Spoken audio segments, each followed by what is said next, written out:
Hello, everyone. Welcome back to the series Road to 2000. Today we will going to cover the fourth game of the tournament. Just to do a smaller recap, I was playing in Chioggia, Italy, and this is the fourth round out of five.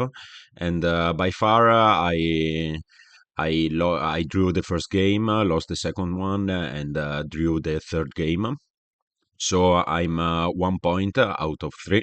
Not a good performance, but in this game I wanted to push for a win, and also in the last game I needed a win because in November I will participate in a tournament in Vicenza, and the A division of that tournament it's for the players above 1900.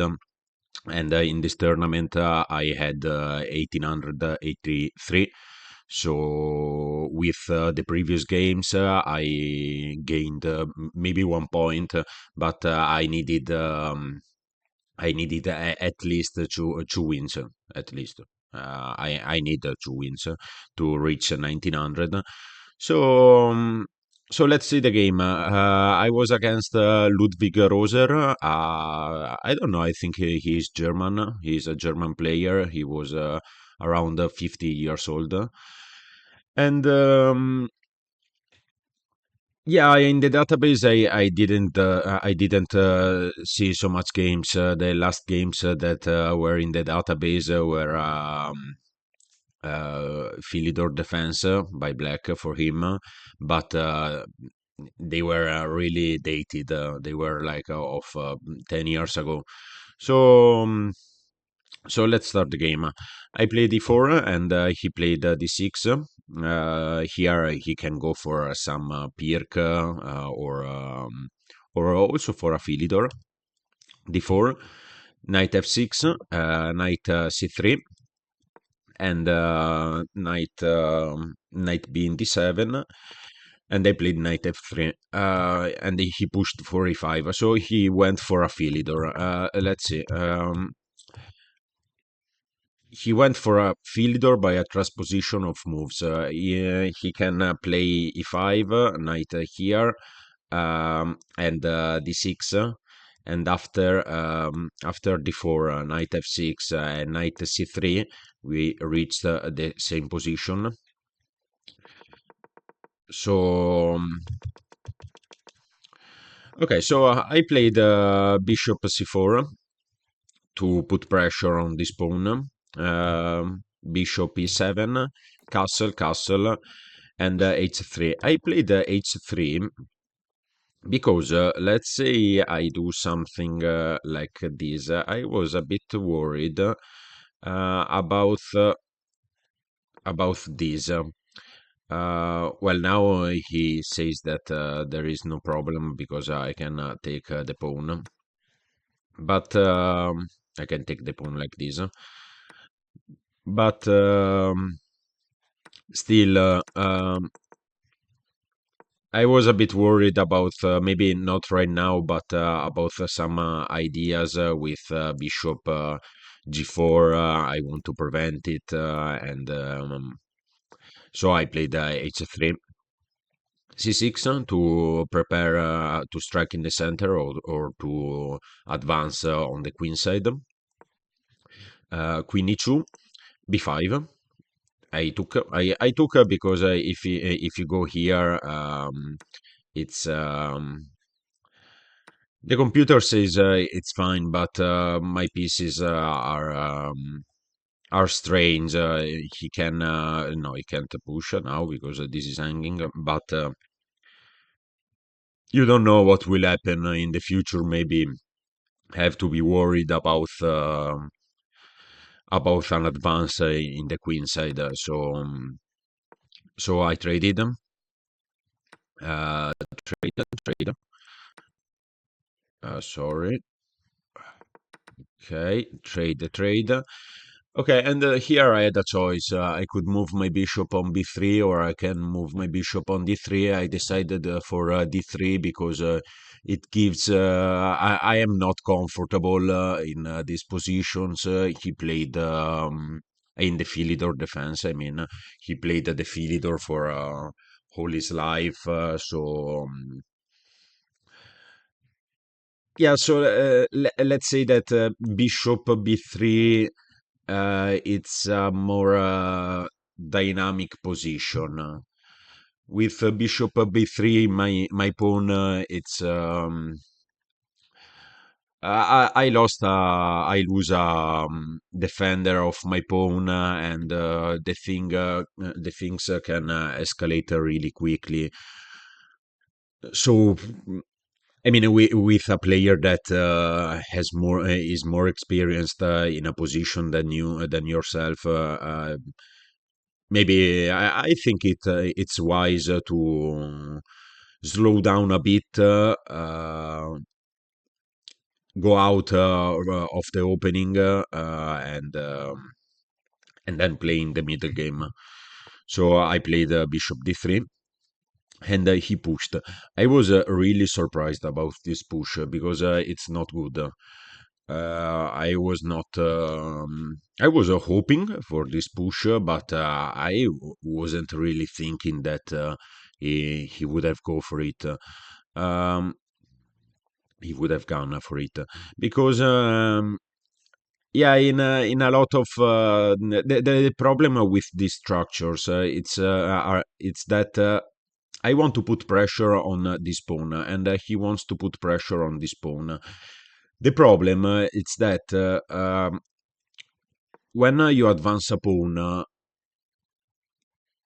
the the biggest problem that you can face later on in the game, it's the loss of the control of the square that that pawn was defending before, and that pawn was defending the c4 square. Right now my pieces can't go here, but once he pushed, I can remaneuver the knight and place it on c4, and I would say I didn't play it properly, but I would say that positionally it's already not lost, but really bad for the black. Only for this diagonal, and for the loss of the control of the c4 square. So. So yeah, now I'm threatening the e5 pawn. He has to defend, and here I was thinking a bit because the his ideas in this kind of structure, it's to place a knight on f4, and usually in I play the Spanish opening, and usually the bishop in the Spanish opening stays on this diagonal. And also here, um, here I could have played bishop h6, but after rook e8, I didn't see a way to proceed at least not a positional way to proceed, and maybe I should start to attack like a crazy man here, but the positional way that I saw was play b3. Play b3, put pressure on the e5 pawn. It's a bit. No, it's a okay move. It's really okay. You have to calculate a bit because the problem with b3, it's that well, b3 makes sense if you want to put the bishop on b2, but if you put the bishop on b2, then you will not have the control of the f4 square. So ideas like knight jumps on the f4 with weaknesses on probably possible weaknesses on these two squares are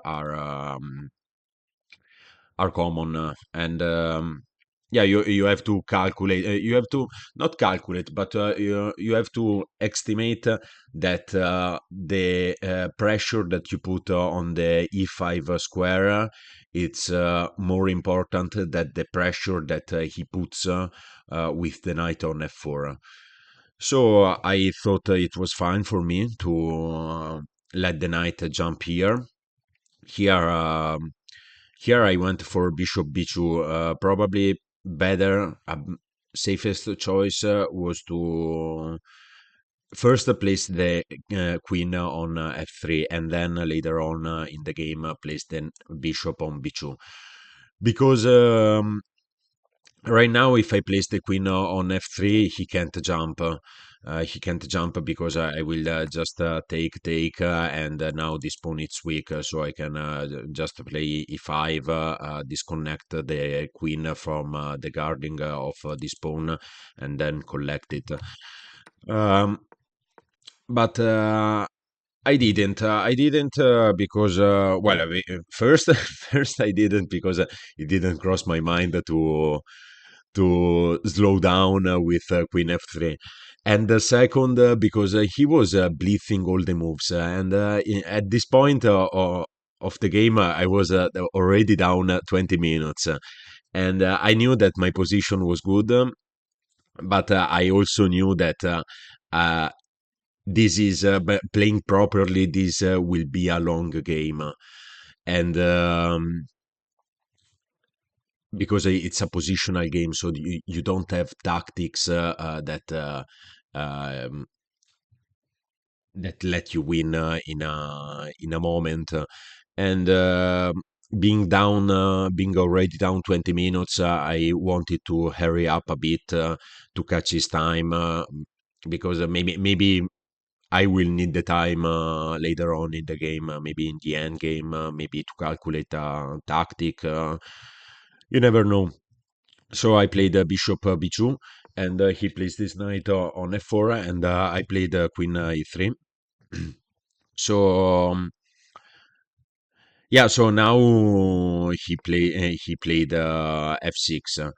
He didn't play this because this gives me too much pressure, too much pressure. I mean, I can place here later on. I will remove my bishop from the d3 square, and I will start to target this. And once the bishop falls, this pawn becomes really weaker, even more weaker and weaker.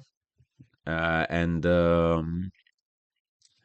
yeah, so now he has to play f6. It was the right choice, but it gives me a lot of ideas because now this diagonal it's weak. So I played queen rook d1, and here I was thinking that it's a hard choice, but the problem with his position is the c4 square. It's the c4 square and the diagonal. If I can manage to keep the control of this diagonal and of the d4 c4 square, I win the game basically, because positionally it's a bit hopeless. But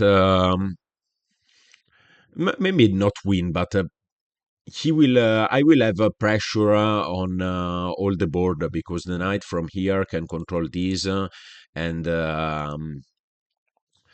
can control the square, the e5 square, the b. Okay, I can always replace the knight with the bishop, and yeah. So it was a hard choice, but I think that in this position, the only way to proceed with the black plan, it's to trade this bishop, remove your knight that yeah, it's strong on the f4 square, but and my bishop here, it's a kinda a pawn, but the problem is that if you don't remove it, I will remove it. And as I said before, I will keep control of this square and of this diagonal. So he had to, but he didn't. He didn't. He played rook d8, and I removed my bishop. And he played a5. That I think was a really bad decision. It's a bad decision because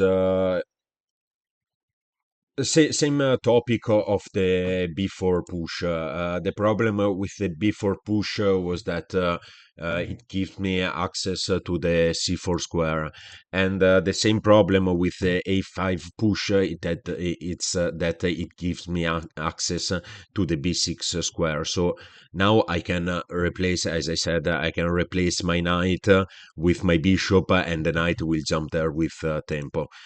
But I had to calculate a bit. I mean, to estimate the things that are happening in the board. I was also thinking on some sort of sacrifice here because here, if you place here, the only good way to defend this position is to place the king here because if you place the king on the black diagonal, I will just take on f4. I will be up a pawn with pressure on this part of the board, and this is a hopeless situation for black. But yeah, but if he would have moved his king on the f8 square, I didn't have nothing. So I didn't rush. I just played c3 because c3 because I know that my knights wants to jump here and my bishop wants to go here. Um, I played the c3 because if he plays uh, if he plays here, I would have go for this and after and rook d8, I can trade with the queen and replace my knight with my bishop. So probably here queen d6 or knight f7. No, maybe king f7. It's really stupid. King f7. It's stupid because I can enter in the position. But maybe queen d6. Still, I have a comfortable position. Yeah, so I played the g3 because I wanted to know where his knight would have jumped before rushing with knight b6, and he went for knight h5, and now knight b6. He trade. I have to trade here because if I take here and I attack his queen, he can do a Zwischenzug and take my rook, take my bishop, and then collect my knight, and he will just be up a piece. So trade, rook here, and now I didn't want to. Now I replaced. I didn't want to trade his rook because I think that his queen was better here. But yeah, he played king h8, and I played rook d3. He took, and I took with the pawn. I didn't took with my queen. Well, because the knight is hanging. I didn't do it for that. Um, I don't know. What is the strange? Maybe my queen can enter here. Yeah, well, strange. I don't know. Normal stuff. I took with the pawn, and he brought his queen on the d8 square on the file. And here I was thinking because my knight, it's stuck in my position because I can't move my queen because the knight will fall, and yeah, so I just moved the knight. I moved the knight on the a4 square with ideas of remaneuver it on the via c5 and maybe e6 I was also having ideas Queen h6, not right now, but I was thinking to enter in the position like this. And I was also waiting for the right moment to push d4 to exploit the weaknesses on the long diagonal and to increase the power of my bishop. So, so bishop c8 to target my pawn, and I defended. I defended by pushing. Now queen d6, probably to prevent the knight from jumping here, but I can just push. I can just push and yeah. And I didn't really understand king g7, but I took. Maybe even better was to place the knight here, but yeah, and after this is weak. This square it's weak. His pieces are a bit stuck, especially the knight. His pieces are not coordinated so well. So, but yeah, I was down a lot of time. I wanted to hurry up. I know that this can't be wrong, and I just played it. And I said here in this position, I said, you know what? Let's trade the queen because he can't trade the queen. I don't know. Probably he should played something like knight f6, and I don't know if I would have traded the queen. Probably, yeah. To then maybe f3 start to run with the king to control the center, and I would have find a way in this position because. I'm not up a pawn. No, 6 3 6. No, I'm not up a pawn. But yeah, the problem. I said it like 10 times, but the problem it's the c4 square and the fact that via c4 I can put a lot of pressure here. His pieces will be stuck. I have two pawn islands. He has three pawn islands. I thought that this endgame was better for me, and it is. But yeah, he didn't play knight f6. He took, and this was a mistake because now I can take, take, and here he should have take with this, but and I would have take with that. But here I'm up a pawn. Probably, probably he has some hopes to draw the position. He can't take here. But, well, he can, but I will enter. And but yeah, he didn't play knight king per f6. He played a knight per f6, and this was the final mistake. I'm just up a pawn with a super comfortable position now. Um, Now, compared to the previous line, his king in the previous line, his king was very active. His knight was misplaced, but even if it was on the rim, was putting pressure on the G3 square, G3 pawn that was unguarded after the king would have gone would after the king was in on the e5 square. So yeah, so he tried to enter via e5, but I didn't let this happen. I just pushed f4, activate my king. And yeah, here I went for this. I could have go for this also before king here. I could have go for something like this, and he can't. He will lose a piece because a pawn because once the knight falls or if the knight goes away, the pawn on c5 will fall. But yeah, I didn't rush. I knew that I could go for it also later.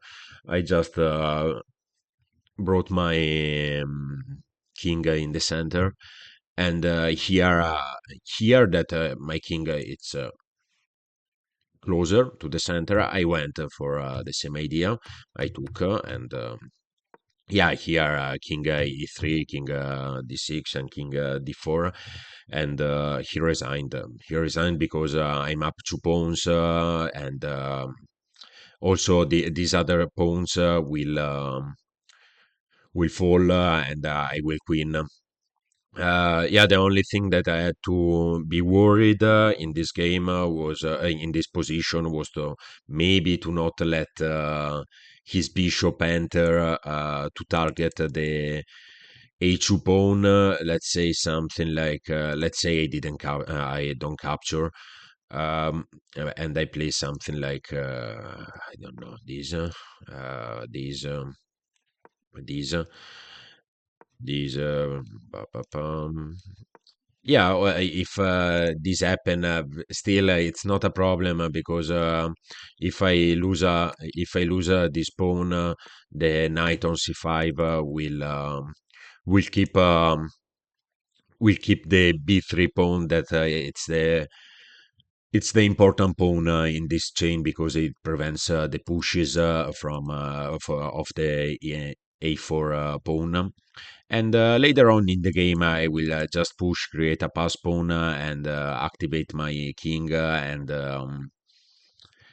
win because my knight it's he can't take my knight because it's in a dark square, and his king will be if I start to push, his king has to go away to prevent the queening of the pawns. So my knight will be invincible there. But yeah, so it was an easy game. This one, he let me the control of the c4 square. He didn't took my bishop, and I had a comfortable play. Um, yeah, I didn't think even for a moment that I could lose this game after this push. Maybe instead of this push, maybe something like a bishop e6 would have been better. And also the idea of placing the bishop on the b7 square. It was not really great because in this type of structures in the Italian game, but also in the Spanish and also in the Philidor because it's the same structure with e4, e5. Yeah, the bishop always has to stay in this diagonal. Maybe in the Archangel or in some Marshall Gambit lines, you can place the bishop here, but yeah, other than that, the bishop needs to stay on this diagonal because this is not really a problem for me. It's more a problem. This pawn on h3, it's more a problem. So you want the bishop on the diagonal to later on in the game to place the knight on f4 and start to target these two squares. So you need the bishop here to help you in the attack. But yeah, he played like this, and it was comfortable. Yeah, so until this point, I have 2 points out of four, and I won 10 points with this game. So if I can manage to win the last game, I will reach more than 1900, and I will be able to participate in the tournament in Vicenza. That it's I will upload also that when I will play it when I will play it, and it will be a nice tournament. A lot of strong players.